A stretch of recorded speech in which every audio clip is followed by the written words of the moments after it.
our speaker to my right is Professor David Lepofsky. He's a visiting professor at Osgoode Hall Law School and an adjunct professor at the University of Toronto Faculty of Laws. He serves as chair of the Accessibility for Ontarians with Disability Act Alliance and is a member of the Toronto District School Board Special Education Advisory Committee. Professor Lepofsky received his LLB with honors from Osgoode Hall and his LLM from Harvard. Until his retirement in 2015, he practiced law with the Ontario Ministry of the Attorney General, and he appeared as counsel or co-counsel in at least 30 cases in the Supreme Court of Canada and some 200 cases in the Ontario Court of Appeal. Professor Lepofsky has been active in advocating for laws to protect the rights of persons with disabilities in Canada. In 1980, he appeared before the Joint Committee of the Senate and the House of Commons on the Constitution of Canada for an amendment to the proposed Charter of Rights to guarantee equal rights to persons with disabilities, and his efforts led to Parliament to pass the Disability Amendment to the Charter. Subsequently, he was instrumental in securing the passage of Ontarians with Disabilities Act of 2001 and the Accessibility for Ontarians with Disabilities Act of 2005.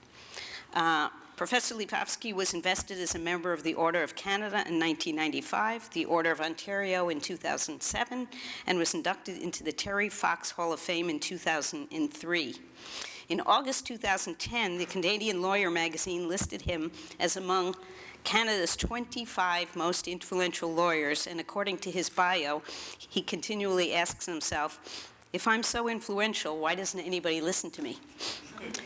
I first met David about a year ago when we both served on a panel on AI for social good at Osgoode, and I found his message, personally, I found it very compelling, and I hope you will as well. So without further ado, Professor Lepofsky.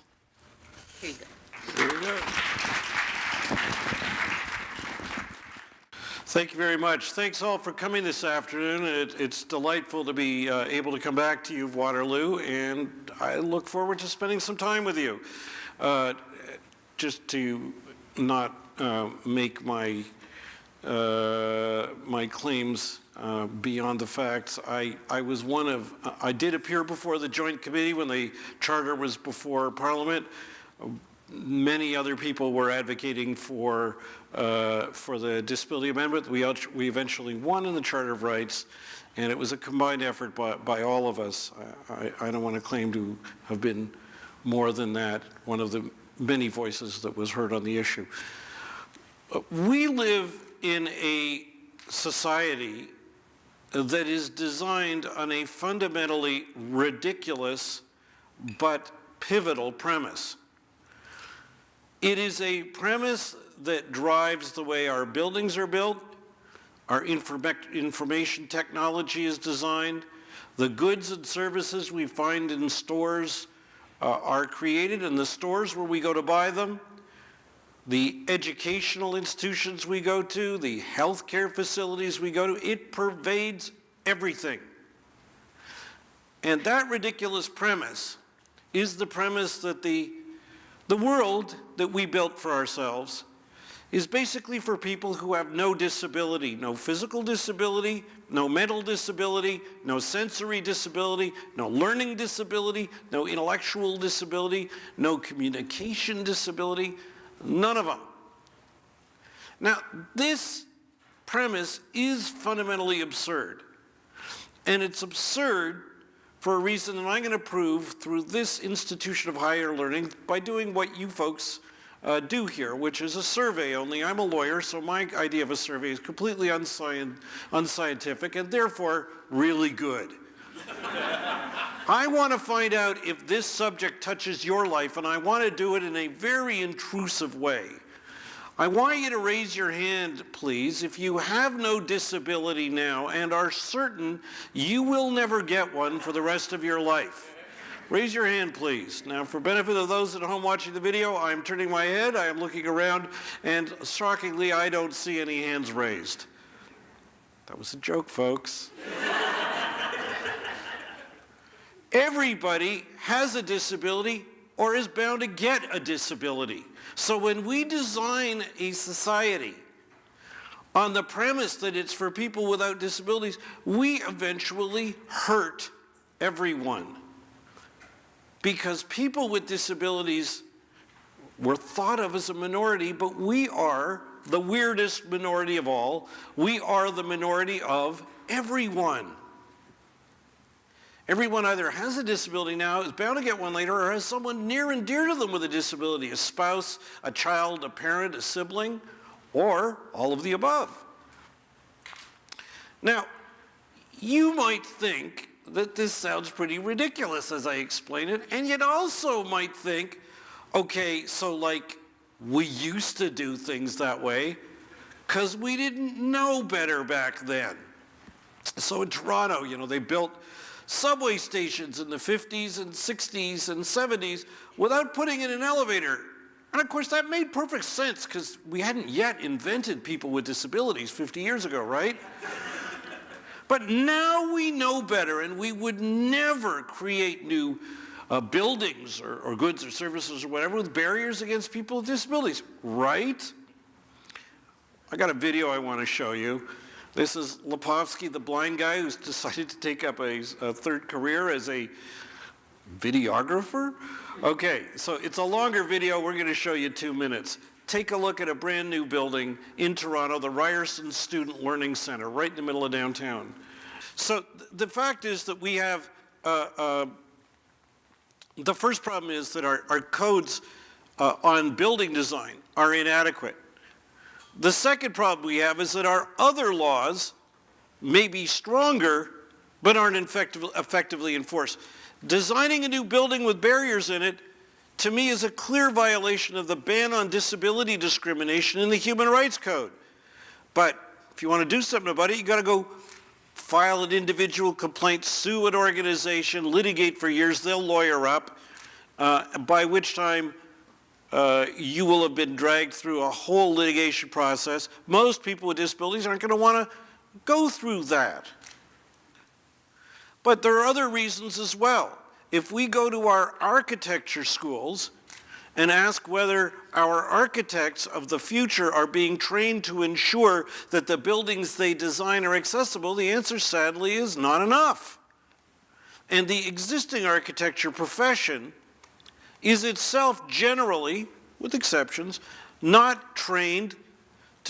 also not trained to design buildings in a way to ensure that they are accessible. What's developed as a result in the case of buildings, and accessibility isn't just about buildings, but what's developed in the world of the built environment is the growth of a new profession. They're called accessibility consultants. So what happens is an architect is hired to draft a design for a building, and then if it's a big enough project and the client sponsoring organization is wise enough to do so, they then bring in an accessibility consultant who reviews the building plan and says, wait a minute, here are all the barriers. Then they got to go back to the architect and have a wrestling match about whether they're going to actually change the things that need to be changed. Maybe they will, maybe they won't, and so on. And this has happened. There's a profession of accessibility consultants specifically because the profession that we rely on to design buildings aren't properly trained and deployed to ensure that everybody can use them. And the barriers in the built environment that they design are eventually going to hurt all of us. They hurt you when you were a baby because you were in a stroller and you couldn't get up those stairs. And they'll hurt you when even if you're a walking person now, when you get older, if you lose your ability to climb stairs or climb a lot of them, they're going to hurt you again. It's going to hurt all of us. To me, the ultimate absurdity is this. Could you imagine going to a surgeon because you needed surgery, let's say, on your stomach, and they opened you up and they said, wait a minute, I've got to bring in like a stomach consultant because I can do really good, artistically beautiful stitches, but once I open you up, I don't know how to actually make sure that stomach works. That would seem a little absurd. Well, that's the world of the built environment now. It's not unique to Ontario. This replicates itself across our society. I'm speaking to you here in the building for computer science studies at the University of Waterloo. You would think we would be better in the area of accessibility of information technology than we are in the area of the built environment, and we should be for a couple of good reasons. First, the old built environment is still out there. We can't like throw it out. We can build some new buildings, but most of the old buildings, they're staying around. We may renovate some of them from time to time or try to retrofit them, but we start from the premise that the old buildings that surround us, they're going to keep surrounding us. But in the case of information technology, the information technology that we're going to be using 3 or 5 years from now, it's not the information technology we're using now. It's not on the shelves in some store. It hasn't been purchased yet. It hasn't been contracted for yet. It hasn't even been designed yet. And the IT that we may use now, if it's got accessibility problems, more about that in a minute, 3, 5 years from now, it'll be in the garbage. So unlike the built environment, we're in a capacity to ensure that information technology environment becomes accessible much more quickly. The other reason why IT should be an area where we are able to achieve accessibility much more quickly is simply because of a unique aspect, I believe, about those who actually develop IT. In the case of architecture, there's an existing profession of architects and interior designers and so on. And the new graduates, they've got to work their way up the hierarchy. They'll start out in junior jobs and then work their way up to senior jobs. On the other hand, in the case of information technology, the newest graduates may well know as much or more about the newest technology than the older generations of information technology people. What you knew about how to write software in DOS is not exactly a high-value thing to have. Have you heard of DOS? In the year 2019, right? So having that experience isn't necessarily a huge advantage for somebody designing IT. So we should be better off, but guess what? We're not.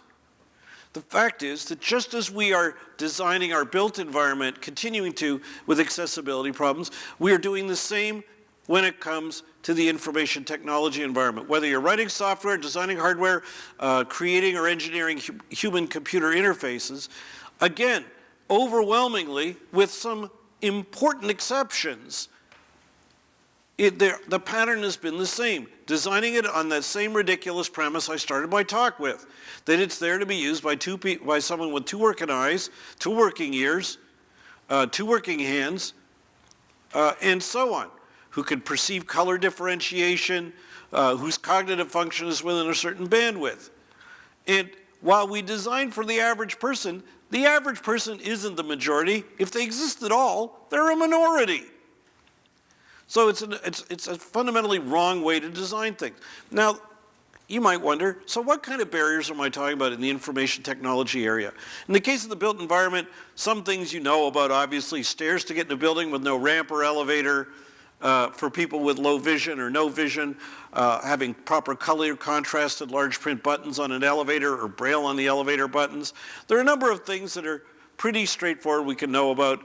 There are requirements that we can lay out, map out, and so on. But when it comes to IT, let me give you some examples that people don't know about if they're not IT accessibility specialists. Lots of computer software and human-computer interfaces assume that the user can use a mouse. Guess what? Lots of us can't. I can't because I'm blind. There are other people who can't because of manual dexterity issues or coordination issues. And frankly, none of you should want to use a mouse because if you keep clicking all day, you are destined for a long-term visit with carpal tunnel syndrome. Not only that, but using the mouse, I believe, slows you down. But if software is designed where there are controls on the screen which require a mouse, which have no keyboard equivalent commands, then a barrier has been created. Where the software has a keyboard equivalent command that I can, as a blind person, can execute the command. If you want to use a mouse, use a mouse. That's fine. I don't have to, I can still use the software. But where there are buttons on the web page or controls on the web page or on the application that require the mouse's use, a barrier has immediately been created.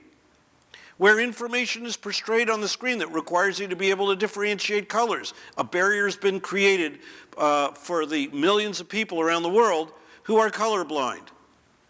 If you need to hear things to know what's going on in terms of the interface, then a barrier has been created for people with hearing loss.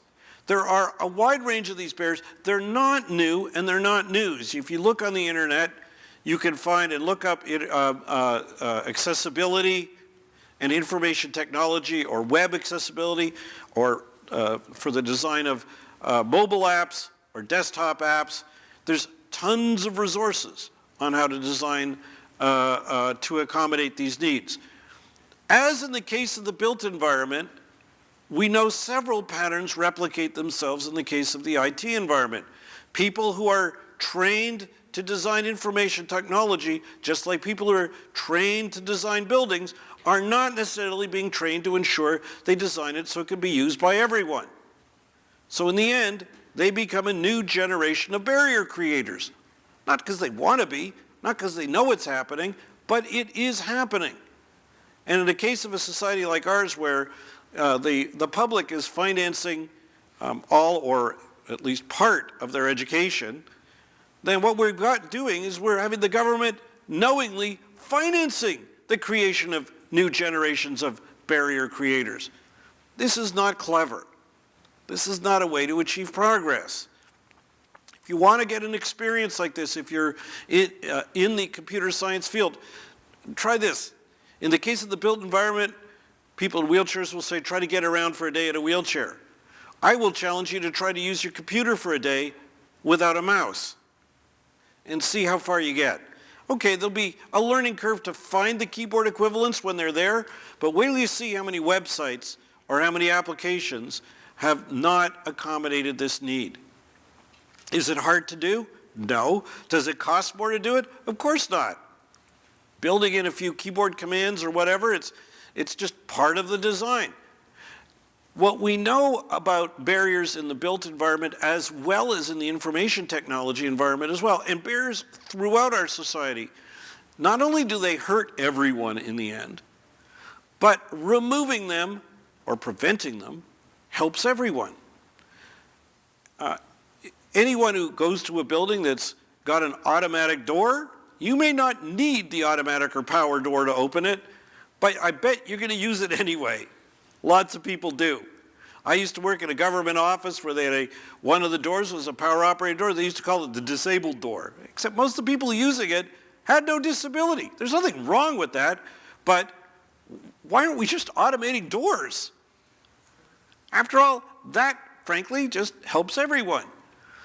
When we create a built environment free of barriers, we make it easier for everyone to navigate. Stairs get in the way of somebody using a wheelchair, or someone with a shopping cart, or somebody with a baby stroller, or someone with a suitcase or briefcase on wheels, and anybody who doesn't enjoy tripping. Okay? So, same thing comes when it's in the area of IT.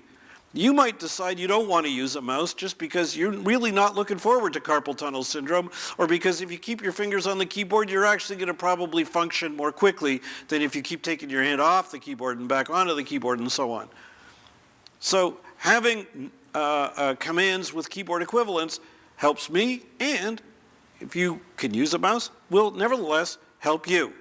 When I've shown people apps that are designed to be particularly user-friendly for people with vision loss, just the one disability I'm not preoccupied with, but using as an example here, I will tell you that I routinely have sighted people say, oh man, I like that interface more. Can I get that? Because it's easier to use for everyone. So much of the adaptive technology we have now was actually created for people with disabilities and now as a mainstream application.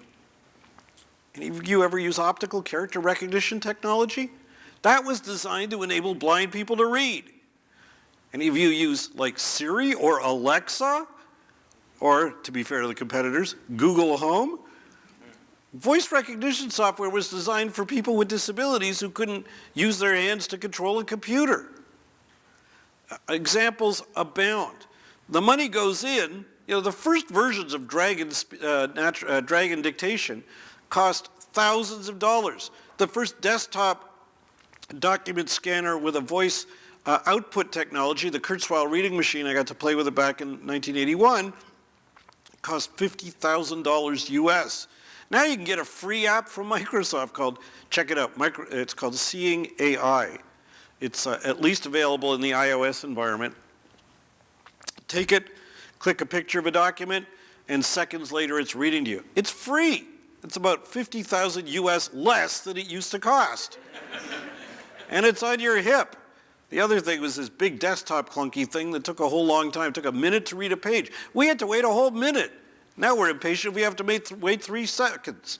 So technology, in the end, can be the great liberator for us. And when it liberates us, it has external benefits for everyone in terms of technology that you've come to know and love, like the Amazon Echo or Siri or equivalent products. But it also has the potential of opening up opportunities that we could never imagine. 40 years ago when I was in law school, my idea of a reader was a human being either reading aloud or recording on something we used to call audio tape. And I would type on something called a typewriter, hoping that my fingers were on the right keys and the ribbon didn't break, which it did in the middle of my first law school exam. I was writing for about 20 minutes on blank paper. We caught it. By the way, I got an A in the course, so maybe ribbons breaking is a good thing. But in any event, technology can be the great liberator. And in the case of the new technology that we all have come to know, love, and depend on, if it's designed accessibly, it can make a huge difference. There are examples of incredible vision and incredible lack of vision, and I don't mean eyesight.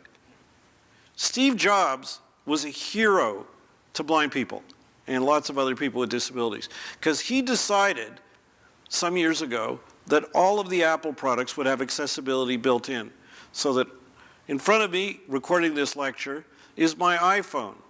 I didn't have to pay an extra nickel to get all the accessibility features that are built in, and I can use it independently and do. I set up not only my iPhone, but my sighted wife's iPhone, and she depends on me to show her how to use it. The same goes for the iPad, the Apple Watch, the Apple TV, the MacBooks, and so on. They've all got it built in, not as an extra charge, but for free. In contrast, for years, I won't mention names, but the initials are Microsoft, produced operating systems that didn't have any of this built in. If we wanted a piece of access technology, if we wanted to be able to use it, we had to go find a specialized company that designed access software that we would have to separately pay for, sometimes costing hundreds of dollars or more, and then load it onto Microsoft and then be able to interact with the product until Microsoft made changes to its operating system, and then we were back to ground zero again until the adaptive technology people played catch up.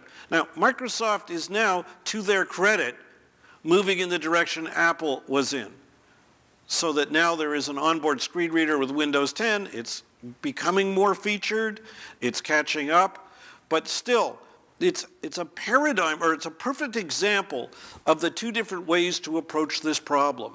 The old way of approaching this problem was to design the world on the premise I told you about at the start of my talk, the ridiculous premise that the world is for people without disability alone. And then when people with disabilities come along, someone's got to invent an add-on, somebody's got to figure out how to retrofit it, someone's got to figure out how to fix it, and we're faced with the, oh my God, do you know what you people cost us? What a burden you are to expect to be able to fully participate. The wiser way to proceed is the idea of design, which Apple is following and Microsoft is now catching up, is to design accessibility, and don't design products on the premise I talked about at the outset of my talk, the ridiculous premise, but design on the basis of everyone using it. The principle has a name. It's called universal design. Go on Twitter and check out the hashtag universal design. You'll see there's lots said about it in the design of goods, services, technology, not just buildings.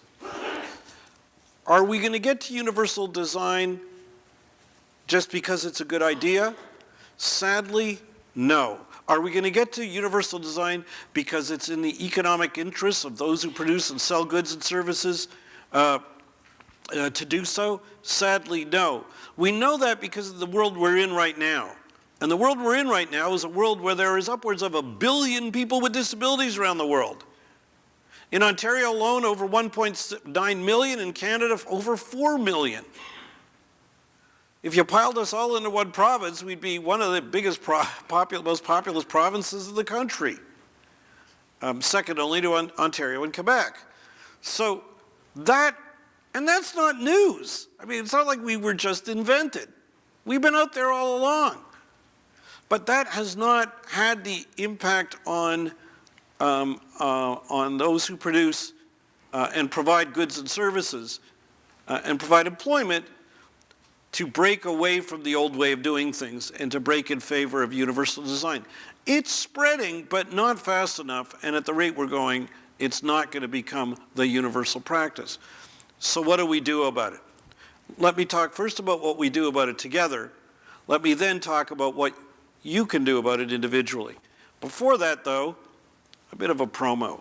If you're interested in learning more about this, if you're interested in even possibly getting involved, let me right now offer you 2 ways you can easily do so. First, you heard in the introduction, I chair a coalition. It's nonpartisan. It's not for profit. We have no money. We will never ask you for money. It's called the Accessibility for Ontarians with Disabilities Act Alliance. More about what we do in a couple of minutes, very soon. But what I want to invite you to do is to sign up to receive our email updates. Those who organize this talk are going to pass a pad around or a couple of pads.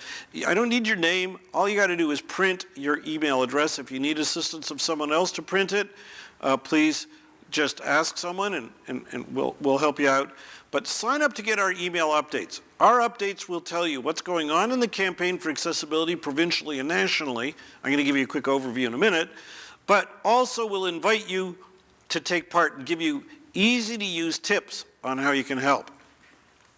The other thing is, if any of you are on Twitter, some of you on Twitter, let me invite you to follow me on Twitter. And in fact, I encourage you, if you want to live tweet parts of this talk, feel free to do so. Normally, it's considered rude to take your smartphone out in the middle of a lecture. I'm going to invite you to take your smartphone out in the middle of the lecture. Take it out if you want, and feel free to follow. It's at David Lepofsky. I'm going to spell it. No dots.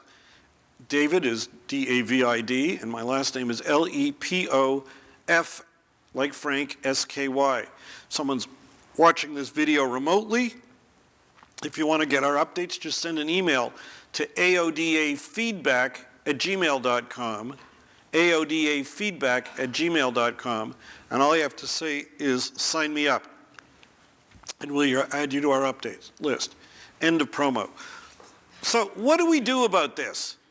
Well, I've had the privilege of being in the trenches trying to do something about this with my colleagues in the disability rights movement here. And a lesson we came to learn about, well, in the early 1990s, so it's over a quarter of a century ago now, was that we just can't leave it to individuals to have to persuade a business or a school or a college or a university to fix it. Because people with disabilities would be doing that forever and fighting an uphill battle. They got enough to deal with. And it's not enough to have us guaranteed equality in the Canadian Charter of Rights and Freedoms, so that's vital. And in the Ontario Human Rights Code and the Canadian Human Rights Act, that's also vital. Because while those rights are important, they leave it to us as individuals to sue one barrier at a time. And most people with disabilities aren't going to do that. They don't have the time, they don't have the resources, they don't have the energy, they got enough on their plate. I've done it. It's not fun. Any of you ever ride the TTC in Toronto? Okay, like, you know, they announced those route stops on the subways and the bus, you hear, and the streetcars, you hear those automated route stops? Do you know why they do it? I sued them twice. The case is called Lepofsky versus Toronto Transit Commission. My first case was to force them to announce all subway stops. They fought, I won. I then, in the wake of that case, said, if you got to announce all subway stops to accommodate blind people, surely you should also announce all bus and streetcar stops to accommodate blind people. Now, I know you're not in law school. I know it doesn't sound, and I know it sounds like it must be a really tough legal problem. Do we, if you have the duty to announce all subway stops to accommodate blind people, do you have the comparable duty, like, tough question, right? You think it's tough? And you've spent 0 time in law school. Students I teach in law school, they find it equally easy. People who I talk to everywhere find it an easy one to figure out. The only folks who didn't find it so easy was the Toronto Transit Commission. Therefore, I had to launch Lepofsky versus TTC #2, which I also won. Interestingly, of the feedback I've gotten about the benefits of those route stop announcements, most of it, obviously blind people are happy about it, but most of it comes from sighted people who can't see through crowds on the bus, or can't see street signs in the middle of the evening when it's dark out, or on occasion in Canada, this is going to be a shocker, it can snow. People who may not know their way or they're going on a new route, people who are dozing off or reading a book, these are all people who find the route stops really helpful.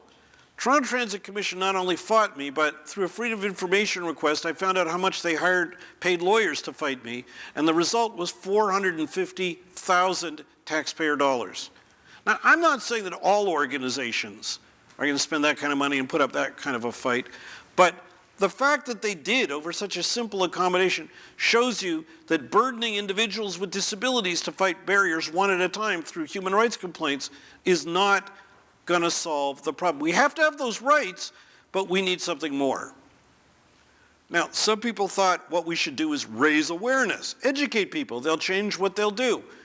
Many of us have tried that time and again, and yet we still are living in a world with too many old barriers around and too many new ones being created. And the problem is the barriers we face are as entrenched and systemic as the failure of those who train architects, for example, to ensure that they're training them to not become a new generation of barrier creators. So, what do you do? Well, about a quarter of a century ago, a bunch of us came up with the notion that what we need is a new law, not one to replace the Human Rights Code and the Charter of Rights, but one that would make those rights become a reality in our lives without us having to fight one barrier at a time. One that would explain to obligated organizations what they got to do and when they got to do it by, and that would have public enforcement where they're not in compliance, and one that could provide support in the form of advice for organizations that want to know what they need to do. We took a decade. I had the privilege of leading the campaign for this law, but a broad coalition that I had the privilege of leading campaigned for a decade and resulted in 2005 with the Ontario legislature unanimously passing a law called the Accessibility for Ontarians with Disabilities Act, or AODA. And it's a good law. It's a law that requires Ontario to become accessible to people with disabilities by 2025, 20 years from when it was passed, under 6 years from now. It requires the government of Ontario to lead us there, not by going out and fixing every barrier in society. Obviously, you can't burden government with that. It's not realistic. But rather by the government leading us there by enacting a series of regulations called accessibility standards that sector by sector will tell obligated organizations what they got to do, when they got to do it by, and that will provide for effective enforcement. And these standards are not just pulled out of the air. They are to be designed, or at least recommendations for them are to be designed by advisory committees called standards development committees that the government would appoint. So in an area like transportation, they'd have people with disabilities at the table, they'd have transit providers at the table. They put their heads together, come up forward with their best recommendations. Then the government would get that advice, decide how much it was going to do. That's the design of the AODA. Passed in 2005, all party support, very exciting. So how's it working? Well, not so well. Not because the law was poorly designed, though it could benefit from some improvements, but because the previous government in Ontario did not do a good job of implementing it. They made a number of decent accessibility standards, decent as far as they went, but they were too weak. They didn't cover all the barriers we need or require all the action we need. More as they apply to IT in a minute. On the other hand, also the government provided itself with the power to do effective enforcement, but my coalition, the AODA Alliance, which is the public watchdog on this issue, we identified through a series of Freedom of Information requests that the government was not doing an effective job of enforcing it. So they weren't giving businesses and governments and school boards and others the clear direction they need through strong accessibility standards. And even when they did require action, they weren't effectively enforcing to ensure that they were being complied with. And the government had data, we unearthed it, that showed that, at least in the private sector, there was rampant noncompliance and way too inadequate enforcement. All known to the government. And it wasn't a problem of budget. We were able to show that the enforcement agency had unspent money every year that we sought information on. So they knew the violations, they knew who was violating, they had the power to enforce, they weren't doing it effectively, they were doing some things but not effectively, and they had unspent money they could have used for better enforcement. Not so good. So on that front, there's something you can do. And by the way, if you go to our website, you'll see documentation on all of this. What can you do? Well, happily, there are two things you can do. One is, every few years under the AODA, the government's required to appoint an independent review to take our temperatures, see how we're doing, and make recommendations on reform. The third of those reviews was appointed last year. The guy who's doing the review is David Onley, O-N-L-E-Y, former Lieutenant Governor of Ontario, himself a person with a disability. He's supposed to render his report at the end of this month. Here's what you can do. My coalition, the AODA Alliance, has just submitted a detailed brief to him. You can see it on our website, which is www.aodaalliance.org. As of the day I'm giving this talk, it's the top entry on our What's New page. It would really help us if you were to send an email, individually or if you're part of a group, to David Onley. And all you have to say is, we support the AODA Alliance brief to David Onley. You want to write him? Here's his email. david.onley@utoronto.ca. So that same smartphone that's normally rude for you to take out in a lecture I invited you to, you can take it out again. Just write david.onley@utoronto.ca before January 31st. And all you have to say is, I or we support the AODA Alliance brief. That would really help. That would help for him to see how much support there is. Get other people to do that. If you're part of a committee or a group or a department or whatever here, or if you want to just identify who you are individually, let them know. But that would really help. The other problem where you can help us is this. Remember I said all parties supported this legislation? Well, they did. A new government was elected in Ontario, as you know, under Doug Ford last summer. And I have to emphasize, my coalition is strictly nonpartisan. We will work with any party, and if they do a good job, we will congratulate them. We congratulate the former Liberal government when they passed the AODA, when they took some helpful steps under it. But we will also criticize any party when they're doing a bad job. And we had a lot to say about how the former Liberal government did a poor job. In fact, our brief to David Onley documents it in incredible detail, with backup documentation and quotations throughout, referring to documents that are principally also up on our website, in most cases, I believe.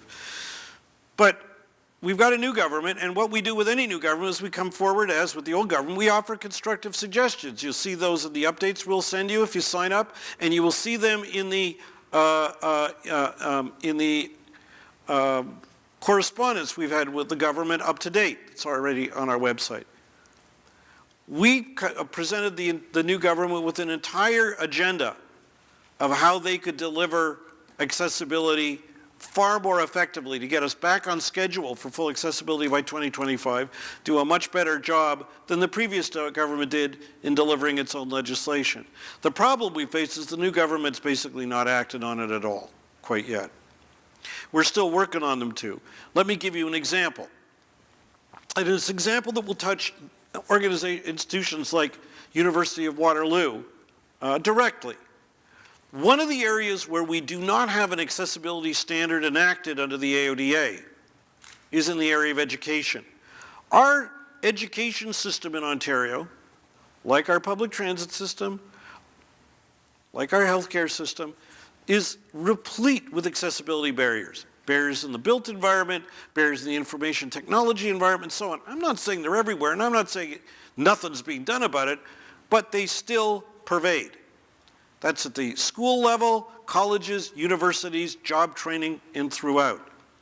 So we went to the previous government well over 5 years ago and said, we need you to agree to develop an education accessibility standard under the AODA that will spell out what school boards, colleges, universities, and other education organizations will do to create accessibility, when they need to do it by. And these can be these aren't one size fits all. They can set different requirements for bigger organizations than smaller ones, and so on. Well, the previous government dithered for years about this. So we went to the opposition, said, we need your help. And the opposition parties, including the PCs, pressed the former Liberal government to finally agree to create an accessibility standard in the area of education. And in fact, it was on December 5th, of 2016, when a conservative opposition member, Bill Walker, stood up in the House, in the legislature, Queen's Park, and said to Premier Kathleen Wynne, why won't you agree? Will you finally agree to do an education accessibility standard? And she said, yes, I will, in response to a Tory question. Months later, the government was dithering over setting up the advisory committee they needed to set up, so the opposition Conservatives went at them again at our request and said, why won't you set up this advisory committee? Get it going already. Well, finally, last February, the government set up 2 advisory committees, one to make recommendations for education barriers in the kindergarten to grade 12 area. I'm on that committee. And one to address barriers in the post-secondary area. Now remember, these committees don't make the regulations, they make recommendations. They canvass the public, the community, and they find out what accessibility standards need to be, what barriers need to be fixed, and then they formulate recommendations. Well, we were busy working away up until last June, and after the election, in the wake of the election, all of our work was frozen. It's all frozen. It was stopped. And we were told it was stopped in order to brief the new government. The new government's had 7 months to be briefed. We've given them tons of information. No doubt they've had internal briefings of their own. Their latest word, it's up on our website, is that they're awaiting the report of David Onley. This is the second way you could help. It would really help us if you went online, sent an email to Premier Ford, and simply said, please lift your freeze on the education standards committees. Please lift your freeze on the education standards committees. They need to hear from you that we need to get back to work on developing solutions. Because the longer we delay, the longer education organizations are full of barriers and could be creating new barriers. So let me shift briefly to the federal world. I've been talking about the province and the barriers the province can fix. What about the federal government? What about airlines? What about the banks? What about all of the telecommunication companies, Bell and Rogers and those folks? Well, barriers in that sphere too, but they're not ones the province can regulate. We need the federal government to act. Now, commendably, in the last federal election, in the response to advocacy by a number of us, several of the political parties promised action. The prior Stephen Harper government had itself promised a National Disabilities Act, 2006, but never brought one forward. It never launched a public consultation on it. During the election, the Green Party, then the New Democratic Party, then the Federal Liberal Party all promised a National Disabilities Act. And When Justin Trudeau was elected, to his credit, he immediately appointed in his new cabinet a minister responsible for people with disabilities with the mandate to develop this legislation. They held a very good public consultation over about a year and a half.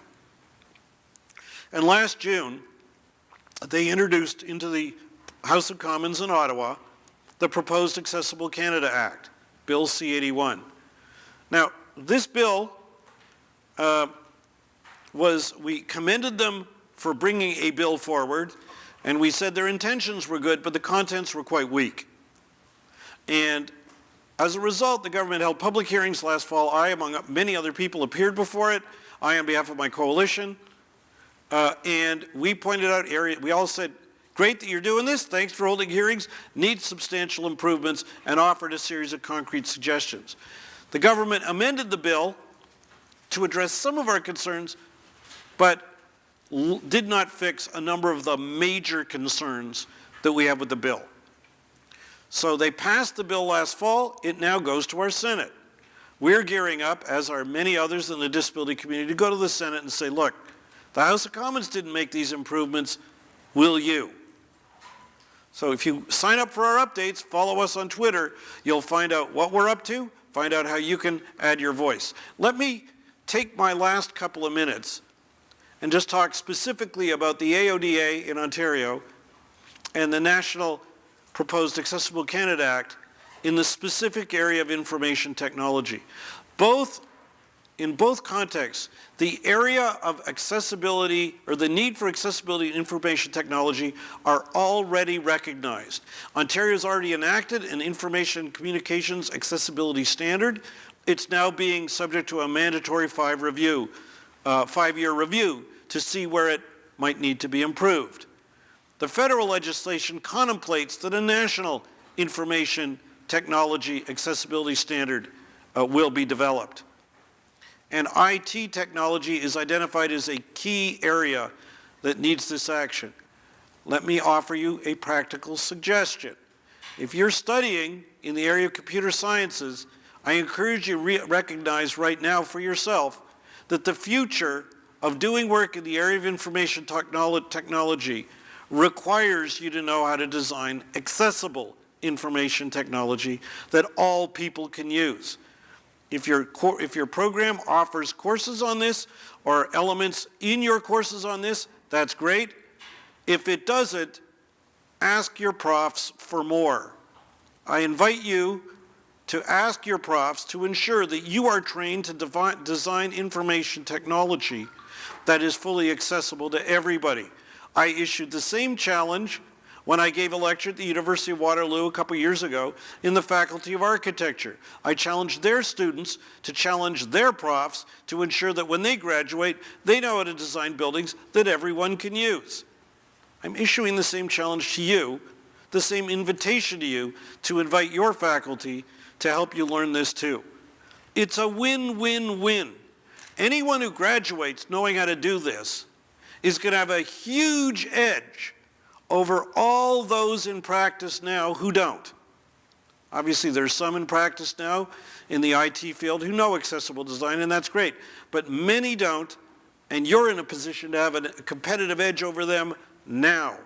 Anyone who graduates now is going to be able to serve and help your clients or your employers serve a world market of upwards of 1 billion people.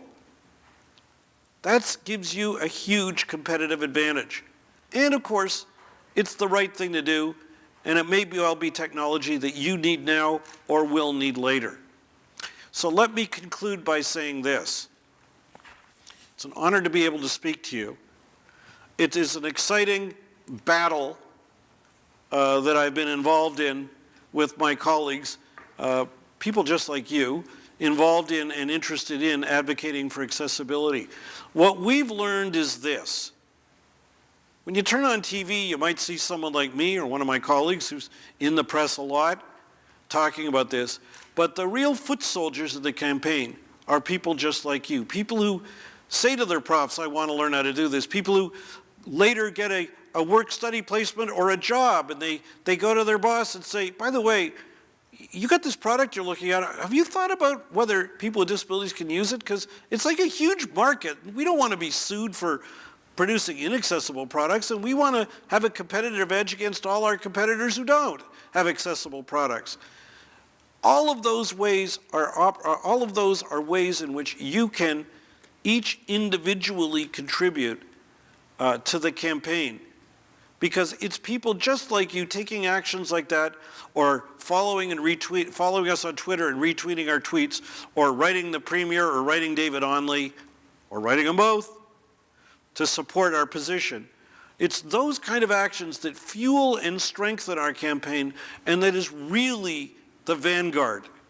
Those of us in the media, we're riding the surf. You can be the surf that is going to be the surf that drives us to change. Thank you all very much for the opportunity to speak with you. I'll be around for a couple of minutes after, so if people want to come up and chat, I'd welcome the opportunity to. But take the opportunity to become the leaders in your fields, even on the first day that you start working in them. Thank you very much.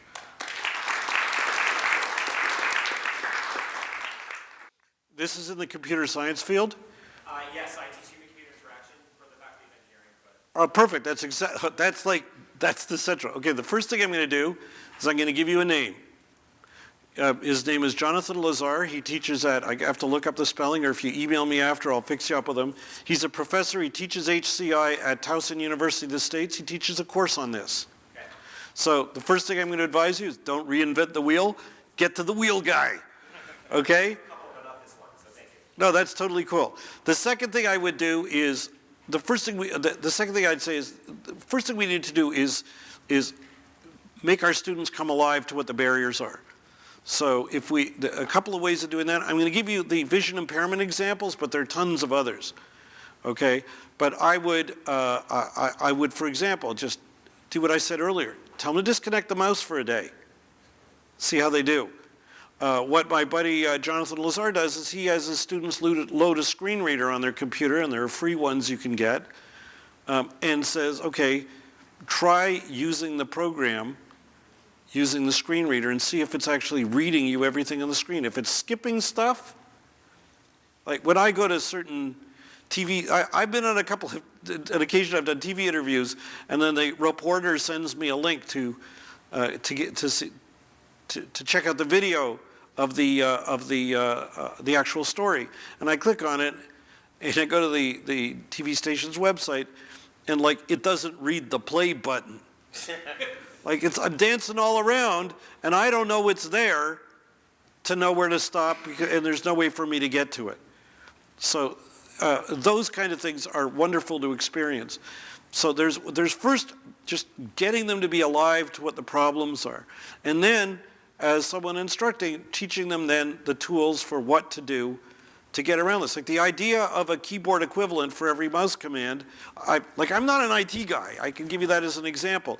Teaching them how to label links, using alt tags, I think is the term, so that whenever there's a button or a link, my screener doesn't just say link, it says what the link is, or the button, what it is. Those are just a couple of examples. If you go online and do some research on this, there's tons of good work on this. There's currently a worldwide standard for website accessibility dating back to 2010 or so. It's adopted by the Information Communication Accessibility Standard. They're working on a replacement because it's old, didn't contemplate web apps, didn't contemplate mobile apps, but it's called, the name of it is the Web Content Accessibility Group, WCAG 2.0 is the current standard. WCAG 2.0, and they're now working on 2.1, or I'm not sure what it's called anymore. But if you look that up, you can see, at least what the standards are out there. There's lots of stuff on good practice out there that you could draw on. And my recommendation, the biggest worry when I get to this part in the conversation is this. You talk about this, and whether it's architect students or it's IT students or wherever, oh my God, this is huge. They feel overwhelmed. And let me unoverwhelm you. I don't want to underwhelm you, but I want to unoverwhelm you. And the way I do that is saying this. Every single thing you fix is better than not fixing it. So if you just have keyboard equivalents for everything that a mouse can do, we're getting progress. Every time you just label a link and a button, we're getting more progress. And as you start doing it, you know what happens? I can tell you this because I've seen this a million times. The accessibility bug starts biting. What else can I do? Oh, cool. That wasn't hard. Is there more? Give me another thing. And so rather than being, oh my God, it's overwhelming, I'll never learn all this stuff. Oh, and then you sort of shut down. I don't mean you personally, but I'm saying one shuts down. Instead, just do this like a little step at a time thing. Every piece you add in is great. And eventually, I'll tell you what happened. The video, I'll give you just one last example. The video, I encourage you to go check out our video. We've got 3 of them. But if you go to YouTube and search on Lepofsky and Ryerson, you can see a 2-minute version, a 12-minute version, a 30-minute version. There's a prof at Ryerson. And by the way, it's about a student building at Ryerson. An architect prof brought me in to give a talk with one of my colleagues. And then he sent his students out to go do videos like this around the area. I think around the university, but I'm not sure. And what they did is they watched our video, and then they went out and checked out some buildings and shot their own videos. It was fantastic. So as first-year architect students, they were starting to learn to look for barriers and start thinking how to fix it. You could do the same thing with websites and with apps and with mobile apps. The final thing I'm going to suggest to you, time doesn't permit me to take out my laptop and put it up on the screen and demonstrate what an accessible versus inaccessible website looks like, or a mobile app on my iPhone. But you got students with vision loss here, and don't limit yourself to vision loss, but just as this example, you got students and faculty here, no doubt, who have vision loss and will have this experience already. Bring them in and let them do a demo, because that's also a way to learn. In the end, the accessibility bug will bite. Not just because it's good stuff to do, frankly, because it's cool stuff to do. Does that help? Yes, thank you. Great. Any other questions? Well, we do have a little gift for you. A little gift from Waterloo. And thank you so much for coming. Well, thank you very much, and thank you all for coming today.